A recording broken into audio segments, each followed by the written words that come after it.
ఈ ఏప్రిల్ నెల మేషరాశి వారి గ్రహస్థితులు ఎలా ఉండబోతున్నాయో ఇప్పుడు తెలుసుకుందాం.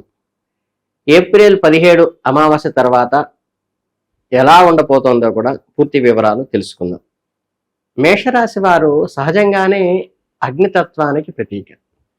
ఎవరైనా మార్గదర్శకంగా నిలిచే అద్భుతమైన నాయకత్వ లక్షణాలు, ఎదురు దెబ్బలు తిన్నా మళ్ళీ రెట్టింపు ఉత్సాహంతో పైకి లేచే అనంతమైన ధైర్య సాహసాలు, ఎప్పుడూ ముందుకు సాగాలనే తపన మీలో మెండుగా ఉంటాయి.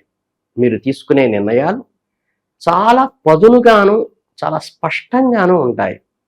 ఎంతటి కష్టం వచ్చినా సరే వెనుకడికి వేయని ఆత్మవిశ్వాసము, ముక్కుసూటిగా నిజాయితీగా మాట్లాడే మీ నైజం మిమ్మల్ని నలుగురిలో ఎల్లప్పుడూ ప్రత్యేకంగా నిలబెడుతుంది. మీ నిజాయితీ. ఇలాంటి గొప్ప లక్షణాలున్న మీకు 2026 ఏప్రిల్ నెల ఎలా ఉండబోతోందో, మీ జీవితంలోని వివిధ కోణాల్లో ఎలాంటి సానుకూల మార్పులు రాబోతున్నాయో ఒక ఆత్మీయుడిలాగా, ఒక శ్రేయోభిలాషుడిలాగా వివరిస్తాను, వినండి.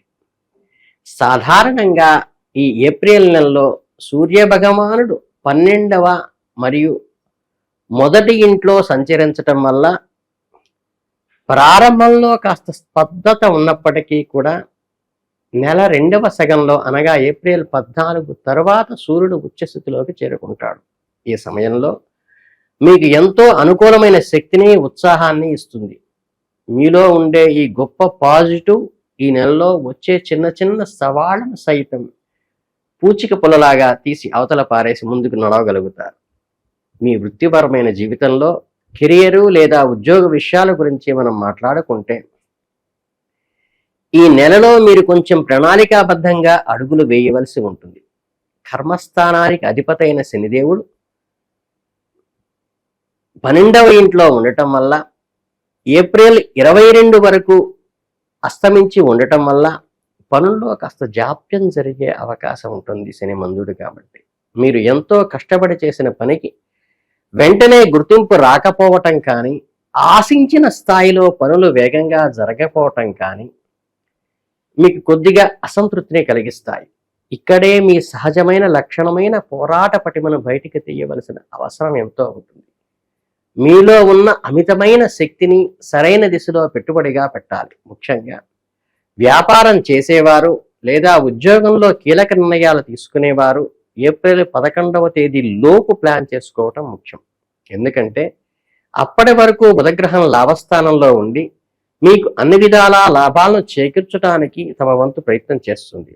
మీ లక్ష్యాలను చేరుకోవటానికి, ఆఫీసులో బాసుల దగ్గర నుంచి పేరు తెచ్చుకోవటానికి ఈ మొదటి 10 రోజులు చాలా బ్రహ్మాస్త్రంలాగా పనిచేస్తాయి. తరువాత బుధుడు నీచ స్థితిలోకి వెళ్ళటం వల్ల మీ నిర్ణయాల్లో కొంత గందరగోళ పరిస్థితులు ఏర్పడేటువంటి అవకాశం ఏర్పడవచ్చు. కాబట్టి వ్యాపార విస్తరణకైనా సరే, కొత్త ప్రాజెక్టులకైనా సరే ఏప్రిల్ 11కు ముందే శ్రీకారం చుట్టండి. ఆ తర్వాత వచ్చే రోజుల్లో మీ పాత అనుభవాన్ని, మీకున్న నైపుణ్యాన్ని వాడుకుంటూ స్థిరంగా ముందుకు సాగితే ఎలాంటి సమస్య మీ దరిదాపులకు చేరదు. విద్యార్థులు చదువు, విద్య గురించి చెప్పుకుంటే 5వ ఇంట్లో కేతు తన సొంత నక్షత్రంలో సంచరించడం వల్ల విద్యార్థుల్లో ఏకాగ్రత, శ్రద్ధ పెరుగుతాయి. మీరు కొత్త విషయాలు నేర్చుకోవాలనే తపనతో చేసే ప్రతి ప్రయత్నాన్ని తగిన గుర్తింపు దక్కుతుంది.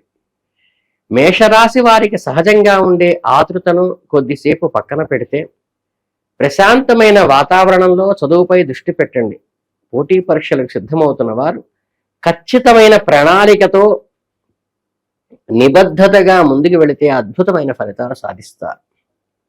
ఏప్రిల్ మొదటి వారంలో మీ గ్రహణ శక్తి, జ్ఞాపక శక్తి చురుగ్గా పనిచేస్తూ ఉంటాయి. కాబట్టి కష్టమైన సబ్జెక్టులను ఆ సమయంలో రివ్యూ చేసుకోండి. స్నేహితులతో కలిసి గ్రూప్ స్టడీ చేయటం వల్ల కూడా మీకు సహజంగా బాగా కలిసి వస్తుంది.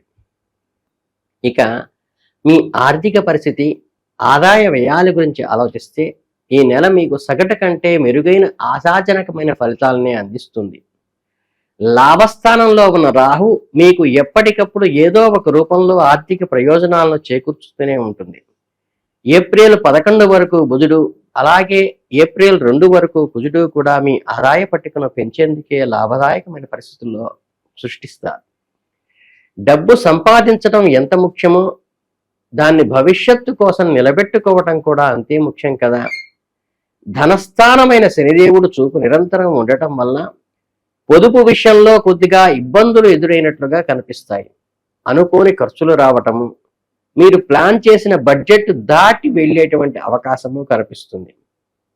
కనుక గురు భగవాను సగం అనుకూలత, 2వ ఇంట అధిపతి సానుకూల స్థితి వలన మీకు మీ తెలివితేటలతో ఆస్తులు పెంచుకునే దిశగా అడుగులు వేయగలరు. అనవసరమైన ఖర్చులు మీకు మీరుగా అదుపులో పెట్టుకుంటూ ఆచి తూచి పెట్టుబడులు పెడితే ఈ నెల ఆర్థికంగా మీకు దృఢమైన పునాది వేస్తుంది. ఇక ఆరోగ్యమే మహాభాగ్యం అంటారు కదా. ఈ నెలలో మీ ఆరోగ్య విషయాలపై మీరు ప్రత్యేకమైన శ్రద్ధ వహించడం చాలా అవసరం. మీ రాశ్యాధిపతి అయిన కుజుడు ఏప్రిల్ 2 వరకు మంచి స్థానంలోనే ఉన్న తరువాత శనితో కలిసి 12వ ఇంట్లోకి ప్రవేశించటం వల్ల ఆరోగ్యపరంగా అంత సానుకూలమైన అంశం కాదు అని సూచన మాత్రంగా చెప్పక తప్పదు.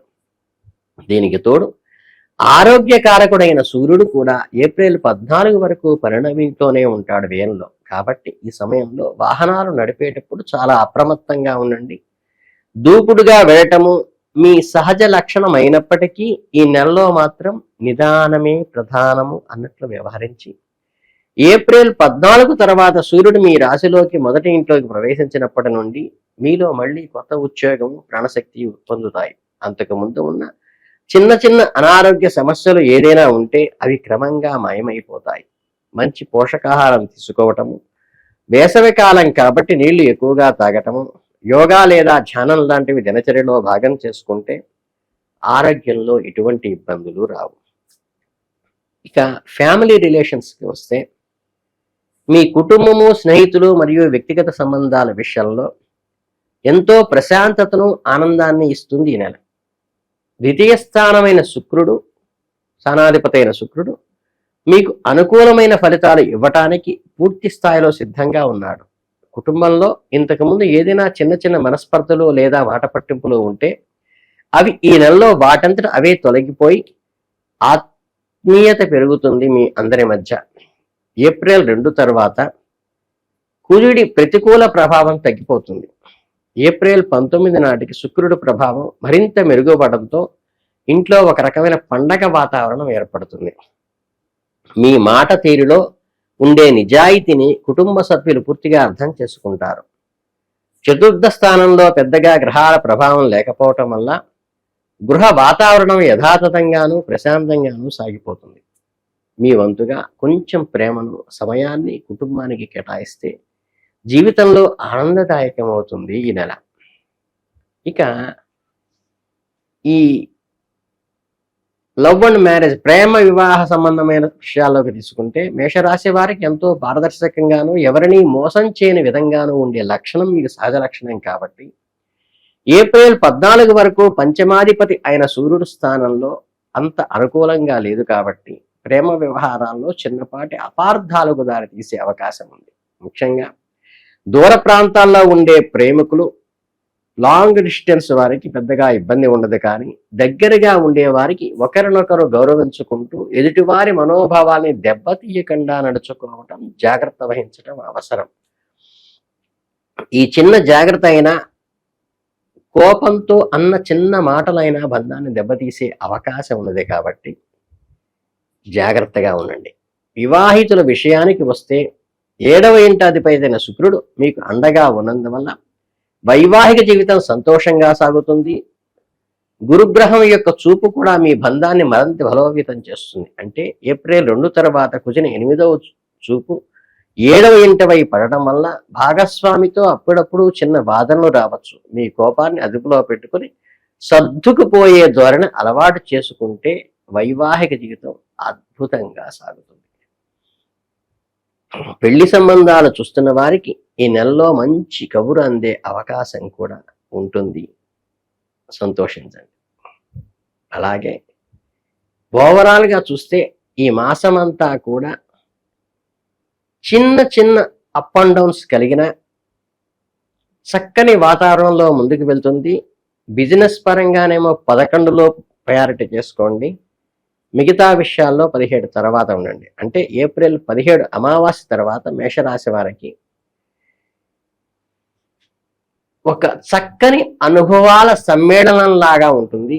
కొన్ని గ్రహాలు అనుకూలంగా మరికొన్ని ప్రతికూలంగా ఉన్నప్పటికీ మీలో ఉన్న సానుకూల శక్తి, అలుపెరగని ధైర్యం మిమ్మల్ని ఎప్పుడూ విజయాల తీరం వైపే నడిపిస్తుంది.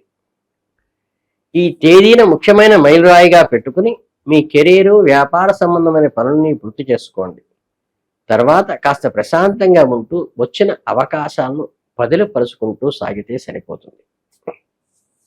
ఈ నెలలో మరింత మెరుగైన ఫలితాలు పొందటానికి, ఎలాంటి అడ్డంకులైనా సులభంగా తొలగించుకోవడానికి మీరు చేసిన పరిహారాలు చిన్నవి 2 చెప్తాను.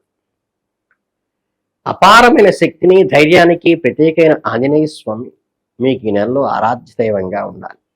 ఆయనను భక్తి శ్రద్ధలతో పూజించటం వల్ల మీలో ఉండే భయము, ఆందోళన పూర్తిగా తొలగిపోయి కార్యసిద్ధి కలుగుతుంది. ప్రతిరోజు వీలు చూసుకుని గుడికి వెళ్ళి ఆంజనేయ స్వామిని దర్శించుకోవడం వీలైతే చెయ్యండి. గుడిలో ప్రశాంతంగా కూర్చుని బజరంగ బాణ్ లేదా హనుమాన్ చాలీసా పఠించి